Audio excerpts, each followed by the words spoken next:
Tonight, Boris Johnson faces the music over Partygate. The evidence I shall give for this committee shall be the truth, the whole truth, and nothing but the truth. So help me God. The former Prime Minister and London Mayor faces the Privileges Committee over whether or not he misled Parliament. I'm here to say to you, hand on heart, that I did not lie to the House. But what could it all mean for Boris Johnson's political future, which tonight hangs in the balance? We'll get the view of his constituents in Uxbridge and South Ruislip. Also ahead. Just how many bad apples after the damning report into the mess? Its author says there could be far more racist, homophobic and sexist officers than originally thought. The search for the family of an RAF hero who died alone in the hope of giving him a proper send-off. Plus, where's the sun? Are we really on track for the gloomiest March on record? Good evening. Hand on heart, I did not lie to the House. Boris Johnson's words today as he faced MPs investigating his response to Partygate. In a 4-hour grilling before the Privileges Committee, the former Prime Minister denied he had knowingly misled Parliament over the lockdown parties which took place at the very heart of Westminster. That committee will decide whether they believe his version of events or not. For the capital, the outcome could have significant consequences, especially if he loses his seat as an MP. In a moment, we hear from people in Boris Johnson's Uxbridge and South Ruislip constituency. But first, our political correspondent Simon Harris has been listening to the evidence he gave today. Boris Johnson hasn't run out of road yet, but as he headed for his Partygate showdown in Parliament, he knew what was at stake. The Privileges Committee has the power to deliver a potentially fatal blow to his political career. As he began his evidence, the former Prime Minister confronted the issue at the heart of the inquiry. I'm here to say to you, hand on heart, that I did not lie to the House. He said despite appearances, pictures of social gatherings in Number 10 during lockdown were not of rule-breaking parties when no one was social distancing. They show nothing of the kind. They show me giving a few words of thanks at a work event for a departing colleague. They show me, with my red box, passing on the way to another meeting, or heading back into my flat to carry on working often late into the night. But when he was cross-examined by MPs, he was challenged about this leaving do for a member of staff. The photographs we've just seen do not seem to show any actual work being done. Why did it not occur to you that it at least might have been in breach of the regulations? So did it occur to me that it might not be reasonably necessary for work purposes? Yes. No, it didn't occur to me for 1 second that it wasn't reasonably necessary for work purposes. He was also questioned about the gathering on his birthday, attended by his wife and their interior designer. It led to him being fined. Why did you think this was reasonably necessary for work purposes, as was required by the rules at the time? I thought it was reasonably necessary for work purposes because I was standing at my desk surrounded by officials who'd been asked to come and wish me a happy birthday. I'd only recently recovered from an illness, from COVID. The investigation by MPs is to whether Mr Johnson knowingly misled Parliament with statements like this. All guidance was followed completely during Number 10. I have been repeatedly assured since these allegations emerged that there was no party. When I said those words, I was not trying to cover up or conceal anything. I said what I said in good faith, based on what I honestly knew and reasonably believed at the time. The hearing took place in the Thatcher Room on the first floor of Portcullis House opposite Big Ben. If it all goes wrong for Boris Johnson, his career as a London MP could be on a knife edge. An MP found to have deliberately misled Parliament can be suspended. If that suspension is for more than 10 days, it would trigger what's known as a recall petition, and that can lead to a by-election. So I know some people think they can put a stake in his heart, so to speak, and that he'll vanish and never be seen again. But I don't think it's that easy. He has a rapport with the voters. I hope that at the end of the day the punishment fits the crime, and that really should be him being suspended from being an MP, and this may involve a by-election which we could not hope for more. The fact that he is trying to wriggle out of taking responsibility for, an egregious breach of his own rules that he imposed on everybody else, I don't think there's any way back for him. After more than 3 hours, Boris Johnson told the committee there was not a shred of evidence against him. Simon Harris, ITV News, Westminster. Well, in Uxbridge, Boris Johnson's constituency, people have been waiting in anticipation for a decision on their MP's future. If he's found to have misled Parliament, will he keep his seat, or will his admission over lockdown parties in Downing Street have catastrophic consequences for his political career? Rags Martell has been finding out. Yes, I swear by Almighty God that the evidence I shall give. In Uxbridge, he's still in charge. Boris Johnson's performance in front of the parliamentary committee, just as important in his constituency. Does it matter if he misled Parliament? Yes and no.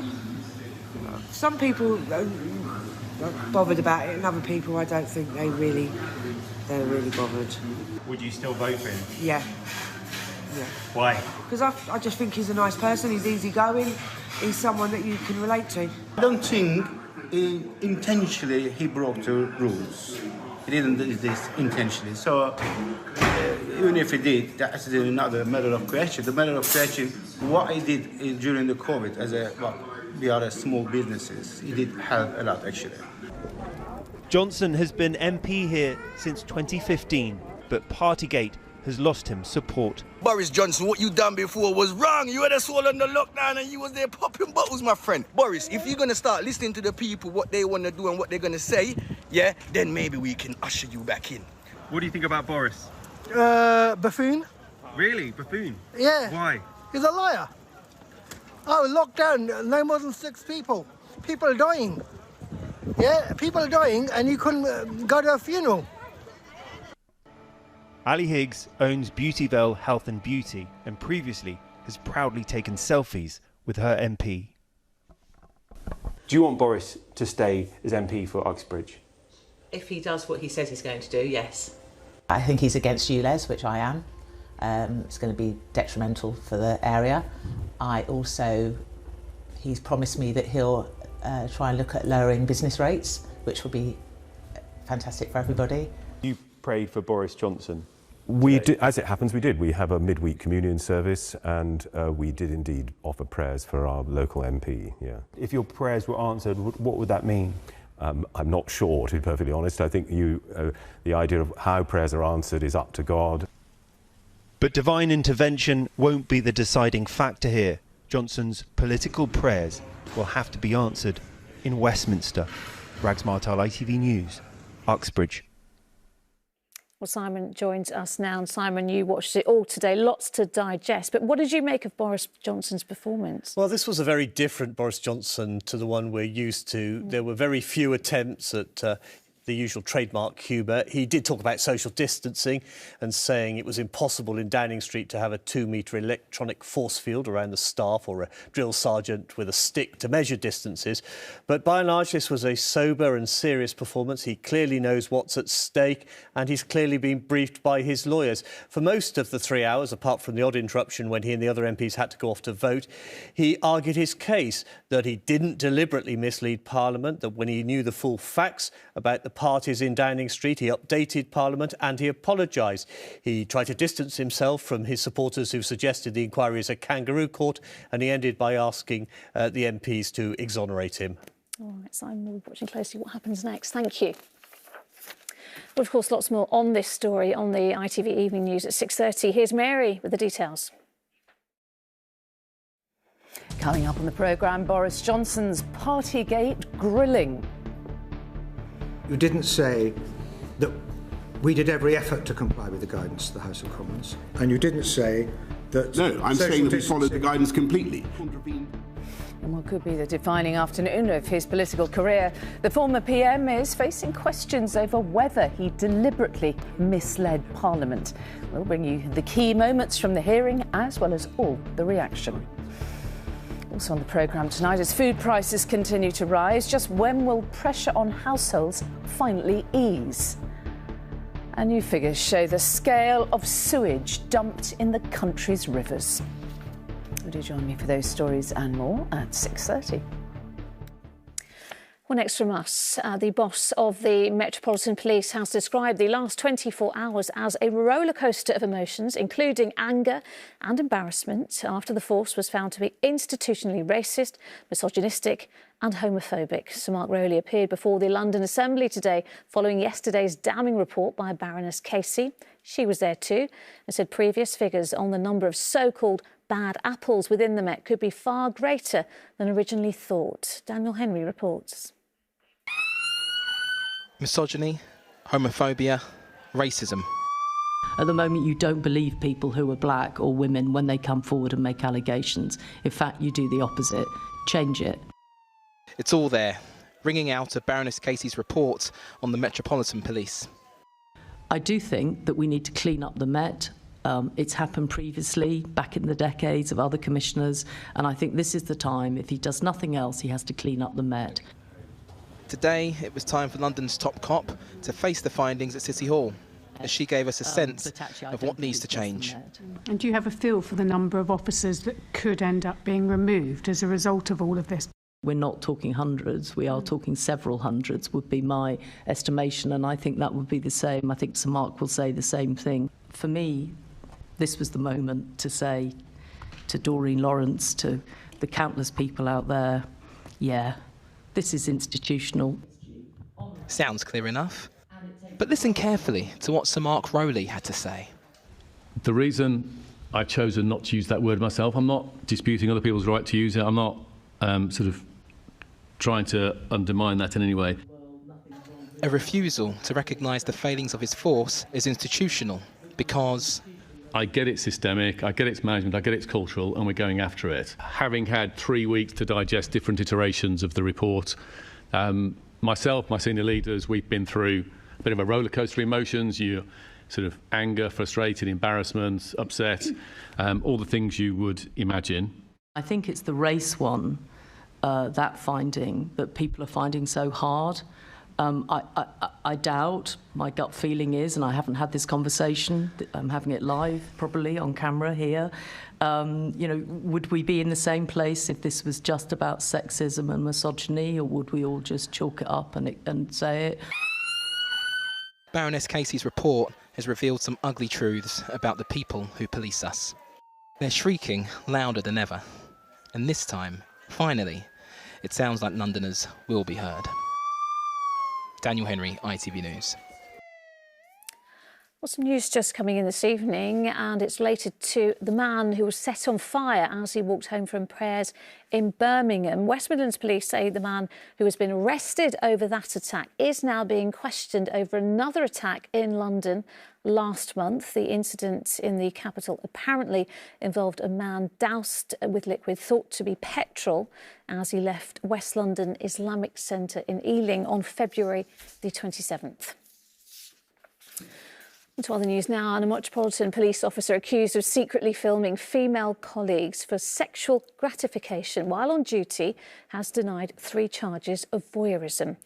Detective Sergeant Stephen Colclough, who has been suspended from duty, will have to wait until November next year for his trial because of the backlog in cases. The 45-year-old, who is attached to the Met's Specialist Operations Unit, pleaded not guilty to 3 charges of voyeurism between April 2017 and May 2021. Tube and bus fares across the capital could rise by around 4% next year, according to London's Transport Commissioner, Andy Lord. They were raised by 6% earlier this month, the biggest increase in London transport prices for more than a decade. Planned rail strikes in the capital in March and April have been called off after discussions between the RMT union and the rail delivery group today. RMT union members who work for 14 train companies, including train guards, were due to walk out on March the 30th and April the 1st. Plenty more still to come. Are we on the verge of a weather-related record? Sally will be here to hopefully brighten things up. Plus, we meet the London student who's just won a prestigious Children's Book Award. But first, a search is underway to find any living family members of the Second World War's last black pilots of the Caribbean who died alone in the capital.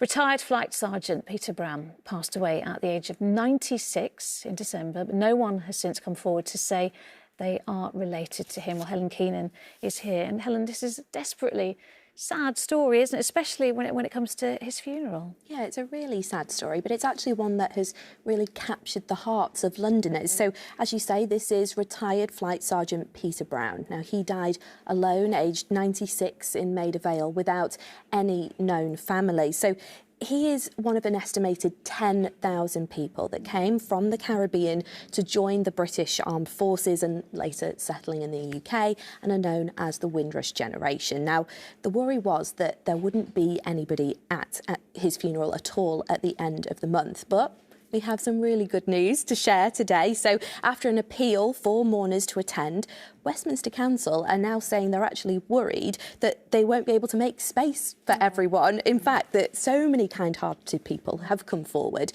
that actually the church, they're saying, is now full. So the Lord Mayor of Westminster, he's paid tribute and he said Mr Brown was one of many servicemen and women who volunteered from the West Indies and across the former colonies to fight for the UK and the world at a time of its greatest need. We owe him and the many others like him a huge debt of gratitude. Now, we know the efforts are still continuing to search for his family. You know, the Royal Air Force is involved and MPs have also joined the campaign, including the Defence Secretary, Ben Wallace. So I would say that we've obviously been shown pictures of him.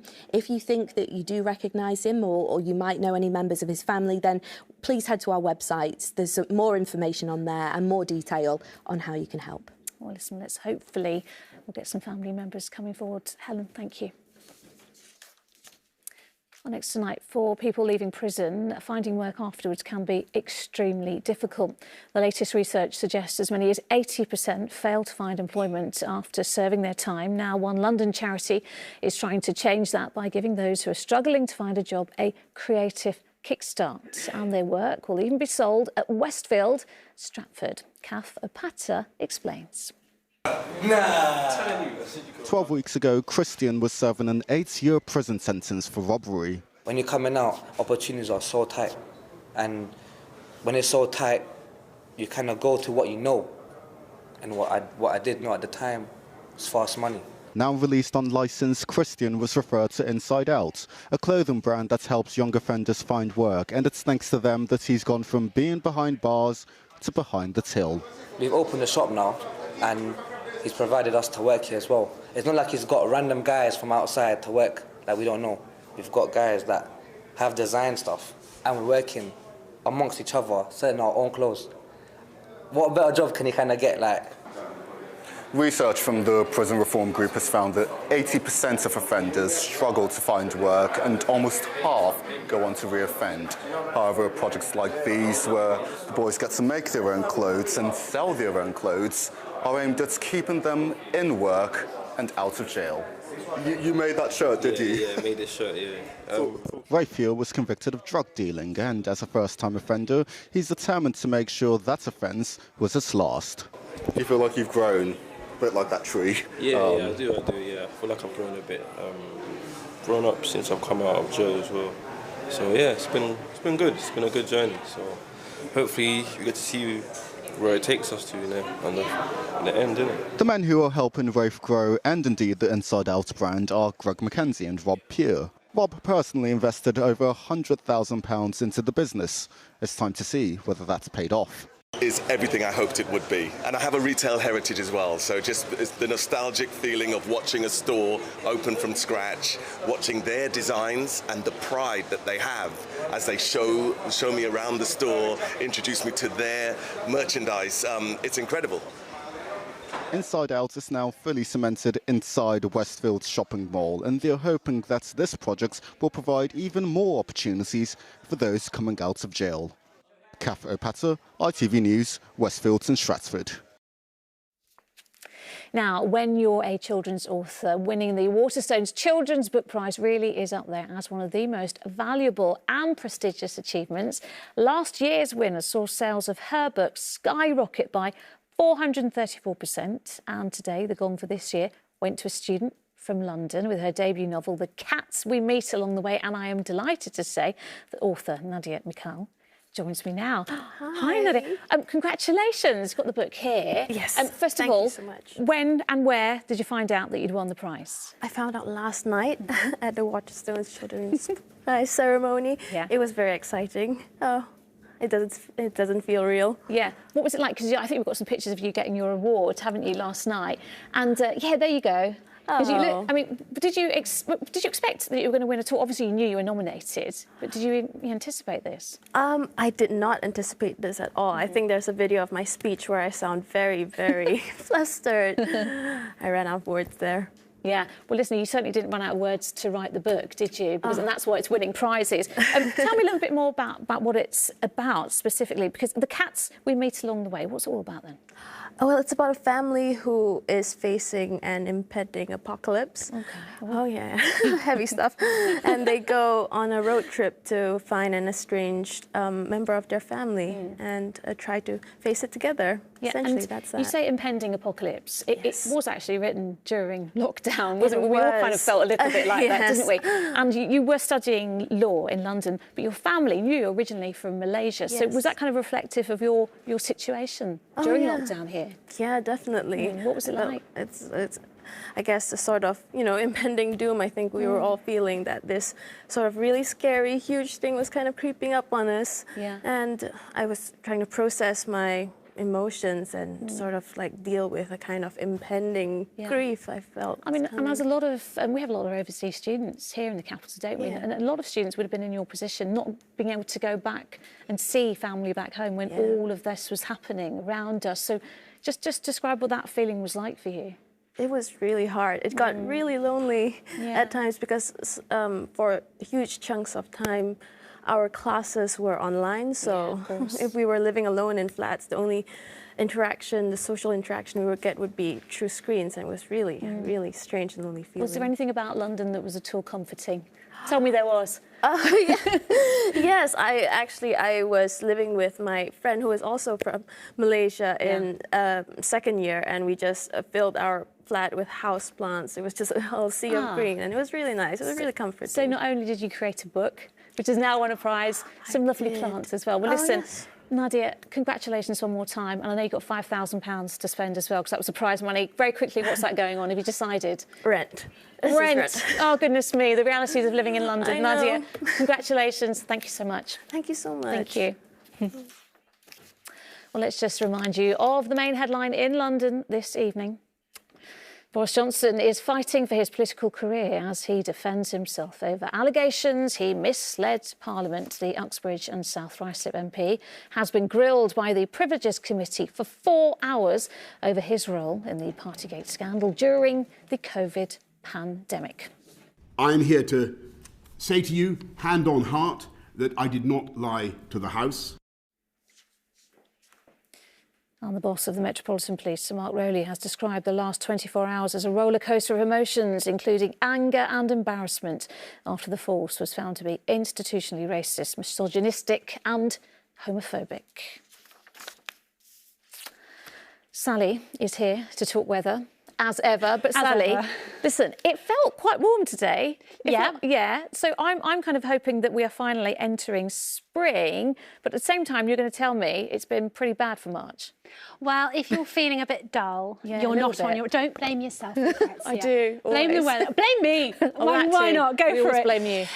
We could be on for the gloomiest, dullest, lack of sunshining month of March that we've ever had. The gloomiest one was in 1984. But not just that, it's been so miserable and wet, hasn't it? Look at these pictures. You can just see it absolutely lashing down. Ugh, there we go. Who'd want to be at a premiere in that? I mean, I'm sure there's someone lovely and famous there, but no thanks. Sofa anytime.